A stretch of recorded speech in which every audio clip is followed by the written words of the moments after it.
It started as a quiet evening for the neighborhood watch, their usual patrol filled with friendly waves and uneventful chatter. But then came the noise, a faint rhythmic clanging from beneath the playground.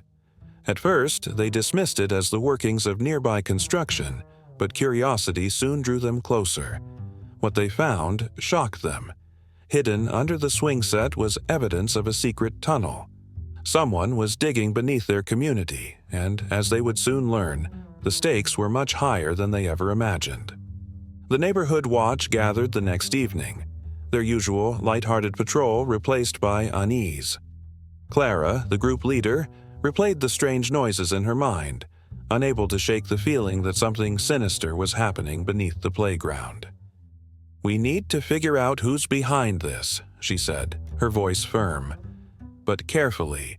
No assumptions, no rash decisions."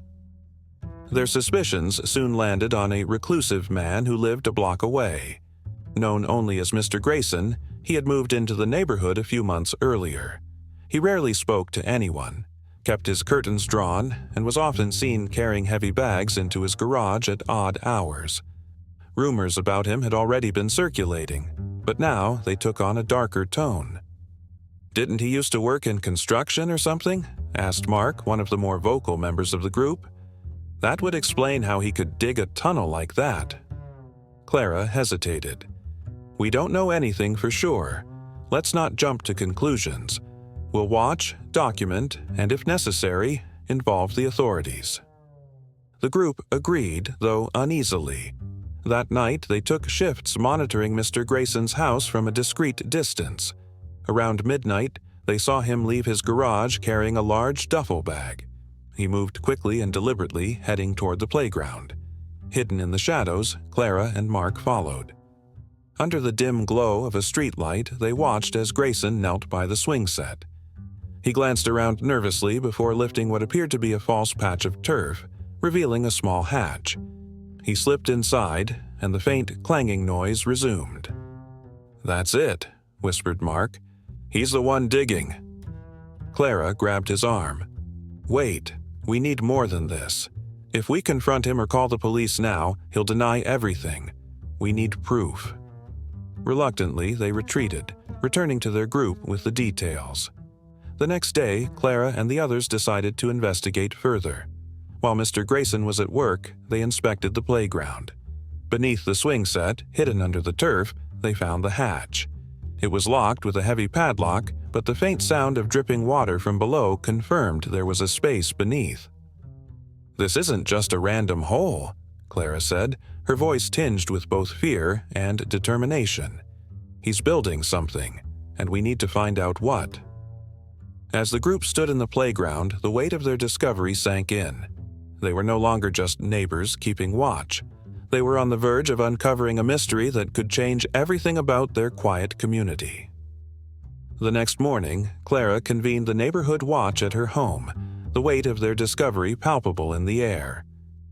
"We need to figure out what's going on under that playground," she said, laying out the situation. "But we need to be smart. No reckless moves, and we don't involve the authorities until we have real evidence." Mark, ever the skeptic, folded his arms. "How much more evidence do we need?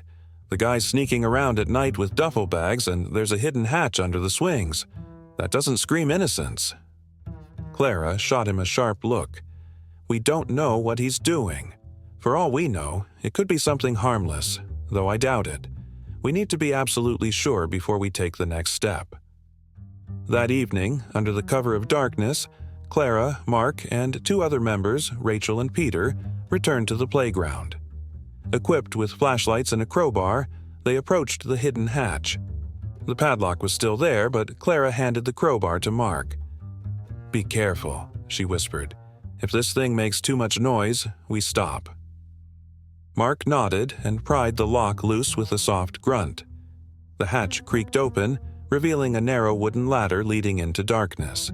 The faint smell of damp earth wafted up. Clara shone her flashlight into the hole, illuminating a meticulously constructed tunnel reinforced with wooden beams. "This isn't some amateur's work," Rachel murmured, her voice trembling. "Whoever built this knew exactly what they were doing." One by one, they descended the ladder, the air growing colder with each step. The tunnel stretched forward, disappearing into the distance. Along the walls, they saw discarded tools, shovels, pickaxes, and even a small generator humming quietly in the corner. A map pinned to one of the beams caught Clara's eye. She stepped closer, her flashlight revealing its contents. "It's a blueprint," she said, her voice barely above a whisper. "This tunnel leads directly to the First National Bank." The group froze, the enormity of the discovery hitting them all at once. Peter broke the silence. "This isn't just a hobby project. He's planning a bank heist." Mark let out a low whistle. "This guy's been digging under our noses for who knows how long. We have to call the cops." Clara shook her head, her voice tense but measured. "Not yet. If we report this now, we lose control of the situation. The police might botch it, or worse, scare him off. We need to figure out his timeline. If he's this close to the bank, he's probably planning to act soon." They continued exploring the tunnel, careful not to disturb anything that might give away their presence. Further in, they found a small alcove where supplies were stored, coils of rope, flashlights, and several pairs of gloves. A notebook lay open on a makeshift desk, its pages filled with detailed calculations and dates. Rachel picked it up, flipping through the pages. "He's been working on this for months. Look, he's even marked a day for the break-in. It's 3 days from now." Clara's heart raced as she processed the information. "We'll keep monitoring him until then. If he makes a move, we alert the authorities immediately." As they climbed back out of the tunnel and replaced the hatch, the group shared a grim understanding. What they had stumbled upon was no longer a neighborhood mystery. It was a high-stakes crime in the making. And they were the only ones standing between Mr. Grayson and his audacious plan. The following evening, the neighborhood watch gathered at Clara's house, tension thick in the air. The discovery of the tunnel leading to the First National Bank had turned their quiet community patrol into a high-stakes operation. Clara spread the blueprints and notebook they'd found on her dining table. "We know he's planning a break-in in 3 days," she began. "The question is, what do we do now?" Mark, as always, was the first to speak. "What do you mean, what do we do? We call the cops, tell them everything and let them handle it. This isn't our problem anymore." Clara shook her head. "It is our problem, Mark. If we call too soon, he might get spooked, abandon the tunnel, and try something else. If we wait too long, we risk him actually pulling off the heist. We need to figure out exactly what he's planning." Rachel, who had been flipping through the notebook, pointed to a page covered in detailed calculations. "Look at this," she said. "It's not just a simple break-in. He's got security camera rotations, staff schedules, and even a backup plan in case the tunnel collapses. This guy isn't just some desperate amateur, he's a professional." Peter frowned. "A professional what? A bank robber?" Rachel shrugged. "Maybe. Or maybe there's more to him than we thought." Clara leaned forward, her eyes narrowing. "That's what we need to figure out.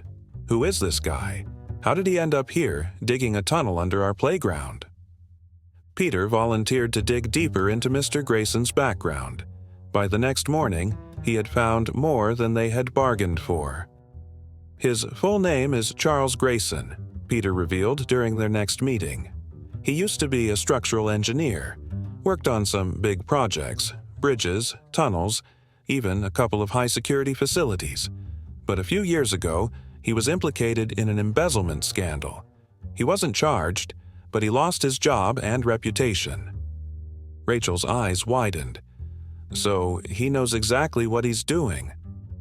Peter nodded. "And he's desperate. He filed for bankruptcy last year. No family, no real ties. He moved here a few months ago, probably because it's quiet and out of the way. Perfect for planning something like this." Clara sat back in her chair, processing the information. "That explains the tunnel, but it doesn't explain why he thought he could get away with it.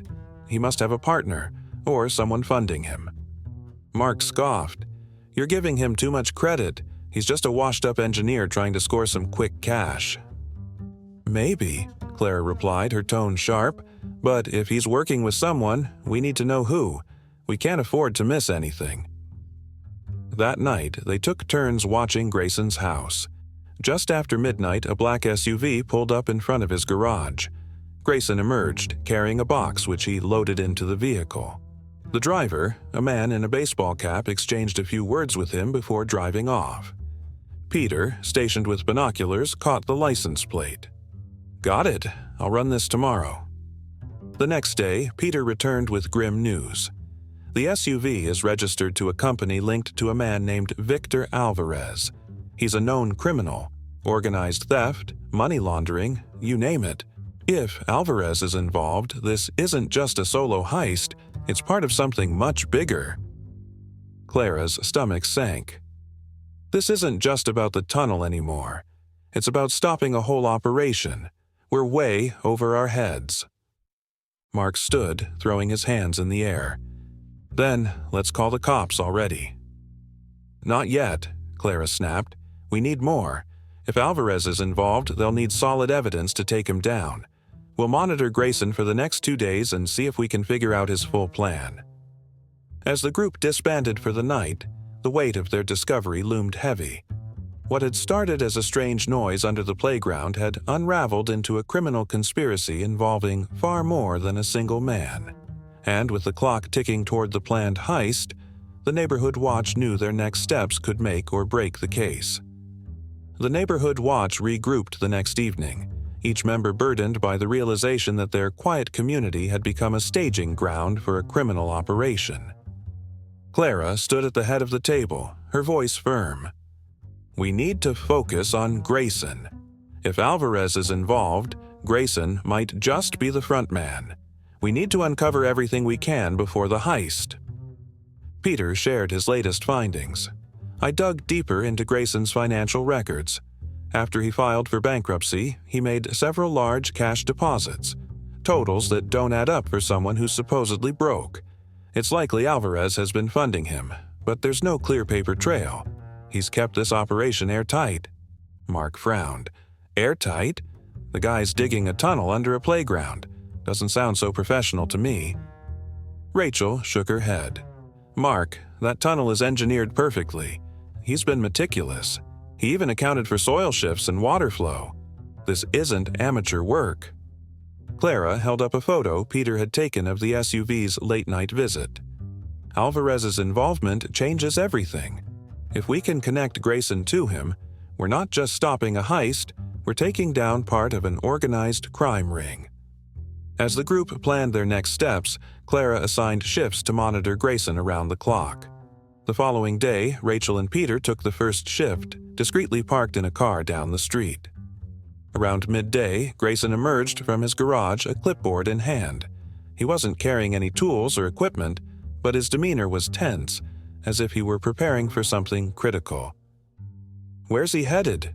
Rachel murmured, watching him through binoculars. Peter grabbed the car keys. "Let's find out." They trailed him to a nearby hardware store, where Grayson purchased a set of padlocks, a large duffel bag, and a spool of heavy-duty wire. As he loaded the items into his car, Peter snapped a few photos. "Looks like he's getting ready to secure the tunnel." Rachel nodded. "Or rig it with something. We need to be careful." That evening, Clara called an emergency meeting. "We know Grayson is preparing the tunnel for the final phase of his plan," she said, pointing to the map they'd recovered. "We also know Alvarez's crew might be involved, but we need to confirm exactly what's going on. If we can document his movements over the next 48 hours, we'll have enough to give to the authorities." Mark leaned back in his chair, skepticism etched across his face. "So, what's the plan? Stakeouts and spy games until this all blows up in our faces?" Clara's eyes narrowed. "If you have a better idea, I'm all ears." The room fell silent, the weight of the situation sinking in. Finally, Peter spoke. "We keep watching. The second he moves toward that tunnel with anything major, we call the cops." The next night, Clara and Mark took their turn on surveillance. Just after 11 p.m., Grayson left his house carrying a bulging backpack. They followed him to the playground where he entered the hidden hatch. Moments later, the faint glow of a flashlight flickered from beneath the swings. Mark clenched his fists. "What do you think he's doing down there?" Clara's voice was tense. "Final preparations. Whatever he's planning, it's happening soon."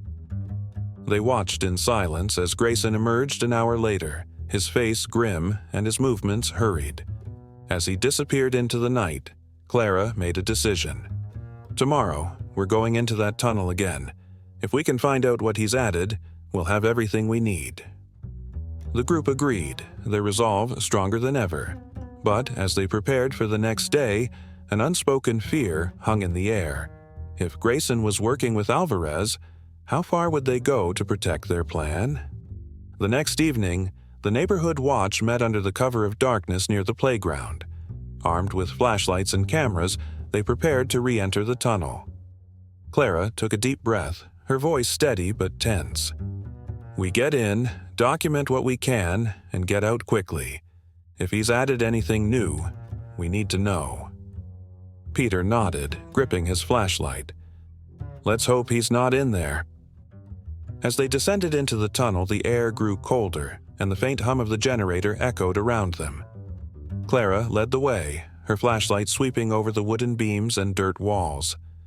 They hadn't gone far before they noticed something new, a stack of boxes labeled industrial equipment and a coiled spool of heavy wire. "What's he planning to do with this?" Rachel whispered. Mark examined the boxes, his face darkening. "Looks like he's rigging something, maybe explosives. If he's planning to blow through a bank vault, this is way bigger than we thought." Clara shushed them, her heart pounding. "Keep moving. We need to see the end of the tunnel." As they pressed forward, they found a small alcove, neatly organized with tools, notebooks, and maps. Among the items was a security uniform emblazoned with the First National Bank logo. Clara snapped a photo, her hands shaking. "This confirms it. He's going in through the tunnel and using this to blend in once he's inside." Suddenly, a noise echoed from the tunnel entrance, the sound of the hatch creaking open. "Someone's coming," Peter hissed, his voice barely audible. The group scrambled to hide, pressing themselves against the walls as footsteps approached. A beam of light danced through the tunnel, growing brighter with each step. Clara held her breath, her heart thundering in her chest. Grayson appeared, his expression tense as he inspected the tunnel. He muttered to himself, checking the stacks of equipment and the uniform. Then he stopped, his eyes narrowing as he scanned the alcove. Clara's heart sank. He'd noticed the camera they'd left behind. "Who's here?" Grayson barked, his voice echoing off the walls. He grabbed a metal pipe from the ground, his flashlight sweeping over the tunnel. "I know someone's been down here. Show yourselves." Clara gestured for the group to stay still, but Mark shifted, accidentally kicking a loose rock. The sound was faint, but enough to draw Grayson's attention. He turned toward them, raising the pipe. "Come out now, or I swear." Clara stepped forward, her hands raised. "Wait. Don't do anything you'll regret." Grayson froze, his eyes narrowing. "Who are you, and what are you doing here?" "We're part of the neighborhood watch," Clara said, her voice calm but firm. "We know what you're planning, and we've documented everything. It's over, Grayson." His face twisted with rage. "You don't know anything. Stay out of this or you'll regret it." Rachel emerged from the shadows, holding up her phone. "We've got photos of your tunnel, your equipment, and your plans. If you hurt us, the police will have everything they need to put you away." For a moment, Grayson hesitated, his grip on the pipe loosening. Then he lowered it, his shoulders slumping. "You don't understand. I don't have a choice." Clara stepped closer, her voice softening. "What do you mean?" Grayson shook his head, his expression a mix of anger and desperation. "I owe people. Dangerous people. Alvarez isn't just funding this, he's forcing me to do it. If I don't finish the job, they'll kill me." The group exchanged uneasy glances. Peter spoke up. "Then why not go to the police? They can protect you." Grayson let out a bitter laugh. "You think Alvarez doesn't have people on the inside? If I go to the cops, I'm as good as dead." Clara's mind raced. The situation was far more complicated than they'd imagined, but the evidence they'd gathered might still be enough to stop the heist. "Listen, Grayson, we're not here to hurt you. We just want to protect our community. Help us stop this, and we'll do what we can to make sure you're safe." Grayson hesitated, his eyes darting between them and the tunnel.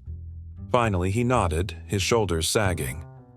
"Fine, but we need to move fast. Alvarez will check on me tomorrow, and if he thinks something's wrong, we're all in danger."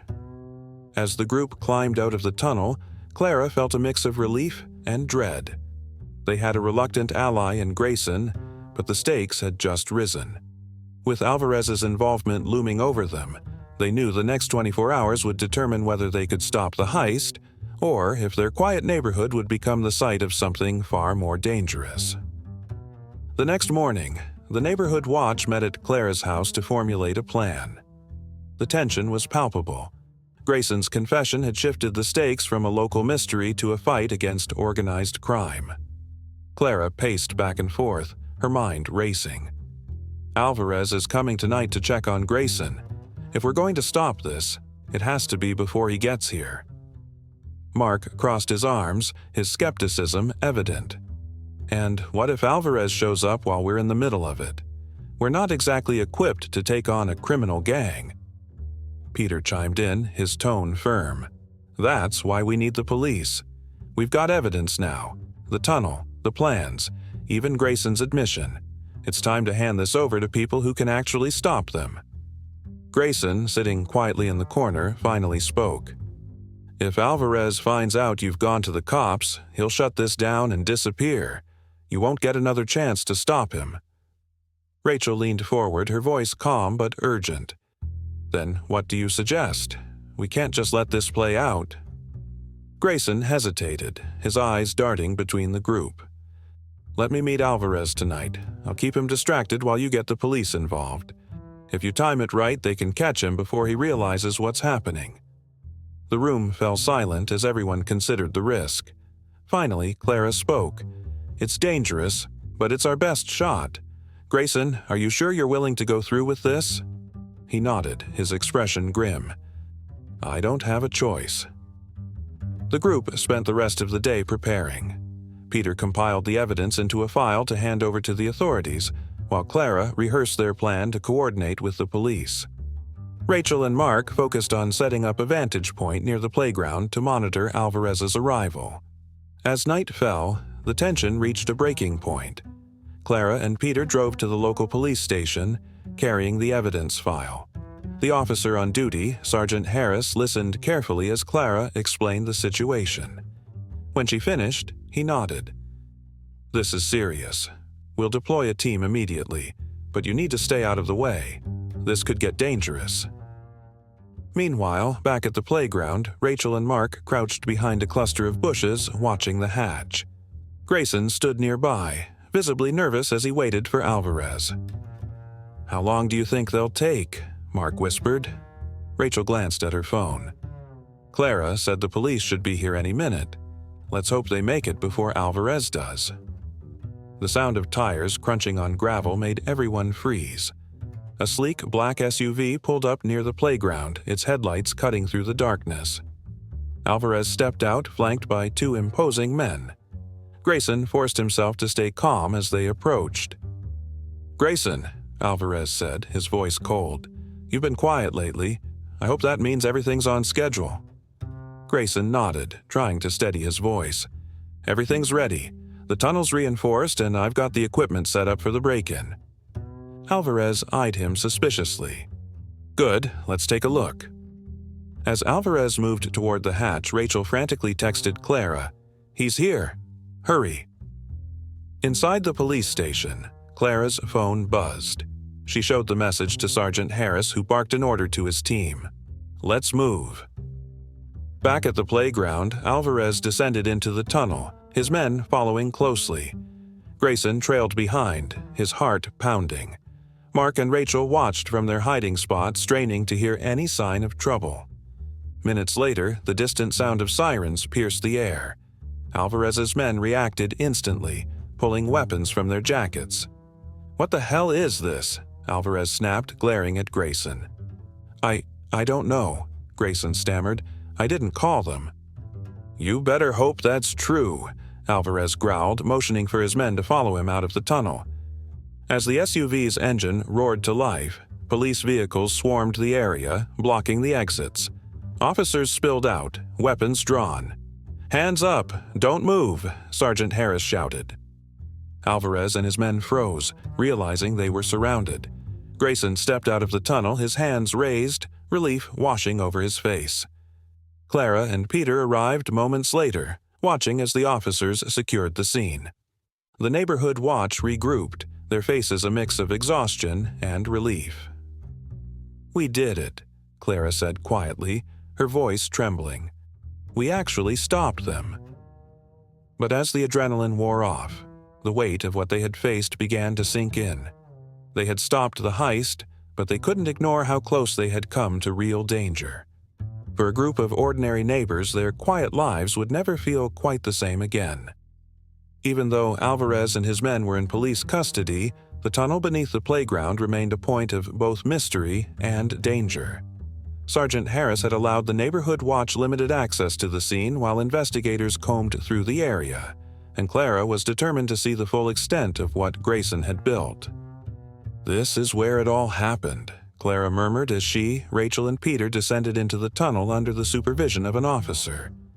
Mark opted to stay outside, claiming he'd had enough of playing detective. The air was damp, and the faint hum of the generator still echoed through the narrow space. Clara's flashlight swept over the wooden beams and dirt walls, illuminating the intricate work that had gone into the construction. He wasn't kidding when he said he was a professional, Peter remarked, running his hand along the smooth wood supports. This thing could hold up for years. At the far end of the tunnel, they came across a small chamber that investigators hadn't yet cleared. Inside were additional tools, piles of earth, and a second set of blueprints. Rachel picked up the plans, her eyes widening as she studied them. This isn't just the bank, she said. There's another target, an adjoining jewelry store. He must have planned to break into both vaults. Peter whistled low. No wonder Alvarez was involved. This wasn't just a local job, it was part of a much bigger operation. Clara examined the maps and timelines scrawled on a nearby notebook. He's been working on this for months, all this effort, and he still couldn't get away from Alvarez's grip. As they continued exploring, Rachel spotted something tucked into a crevice, a small metal box. She pried it loose and opened it, revealing stacks of documents. Looks like financial records, she said, flipping through the pages. These must be Alvarez's. If these link him to other crimes, the police could use this to bring down more of his network. Let's hand this over to Harris, Clara said, her voice firm. The more evidence they have, the better. The group spent another hour in the tunnel, documenting its structure and contents before returning to the surface. The sight of the playground above felt surreal after the darkness of the underground labyrinth. Children's swings and slides stood silent, a stark contrast to the criminal enterprise that had unfolded beneath them. As they regrouped near the police vehicles, Sergeant Harris approached with a grim smile. You all did good work. Alvarez and his crew are locked up, and we're building a strong case against him. This tunnel is a goldmine of evidence. But what happens now? Rachel asked. What about Grayson? Harris sighed. Grayson's cooperation will likely help his case, but he's not off the hook. He knew what he was doing was illegal, even if he claims he had no choice. The DA will consider his role carefully. Clara nodded, her expression heavy. He's not a villain, but he's not innocent either. He made choices, even if they were under pressure. As the group dispersed, the weight of their discovery settled on them. The tunnel was no longer just a physical structure. It was a symbol of the lengths people would go to when pushed to their limits, and of the hidden dangers lurking beneath even the quietest communities. That night, Clara sat on her porch, staring at the darkened playground. The events of the past few days had shaken her, but they had also shown her the strength of her neighbors and the power of community vigilance. They had stopped something terrible from happening, but at a cost none of them could have predicted. The days following the takedown of Alvarez and his crew brought a strange mix of relief and unease to the neighborhood. News of the thwarted heist spread quickly, and the neighborhood watch found themselves hailed as local heroes. But for Clara, Rachel, Peter, and Mark, the weight of their involvement lingered heavily. Clara sat in her living room, staring at the stacks of documents and photos they'd collected. Despite the arrests, one question gnawed at her. How many other operations like this could Alvarez's network be running? She knew the evidence they had found in the tunnel might hold the key, but she also knew they couldn't handle this alone. That evening, she called a special meeting. As the group gathered in her kitchen, the atmosphere was tense. "I know we've been through a lot," Clara began, her voice steady. "But this isn't over. The documents Rachel found in the tunnel aren't just about the heist. They could lead to more of Alvarez's operations." Rachel nodded, spreading out the papers on the table. These financial records list transactions and names that connect to other properties and accounts. If the police dig into this, they might uncover a whole web of criminal activity. Peter frowned. "And what happens if Alvarez's people come looking for this stuff? We've already put ourselves in enough danger." Mark, who had been unusually quiet, finally spoke. "Peter's right. We've done our part. The cops can handle it from here." Clara sighed, her frustration evident. "I understand how you feel, Mark. But we can't just ignore this. If there's even a chance that these records can stop more crimes, we have to make sure they get to the right people." After a long silence, Peter relented. "Fine, but we hand everything over to the police. No more playing detective." The next morning, Clara contacted Sergeant Harris and arranged to meet at the station. When she arrived with Rachel and Peter, they laid out the evidence, including the newly discovered financial records. Harris examined the documents carefully, his expression growing more serious with each page. "This is significant," he said, nodding. "If these records are legitimate, they could connect Alvarez to a series of unsolved crimes across the state. You've done more than stop a heist. You've given us the tools to dismantle a criminal network." Rachel spoke up. "Do you think Alvarez will try to retaliate? He doesn't seem like the kind of guy to take this lying down." Harris's jaw tightened. "It's possible, but with the evidence you've provided, we can strengthen the case against him and his associates. The more we uncover, the less room they have to maneuver." Clara felt a mix of pride and fear.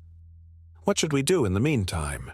If Alvarez has people watching the neighborhood—" "We'll increase patrols in your area," Harris assured her.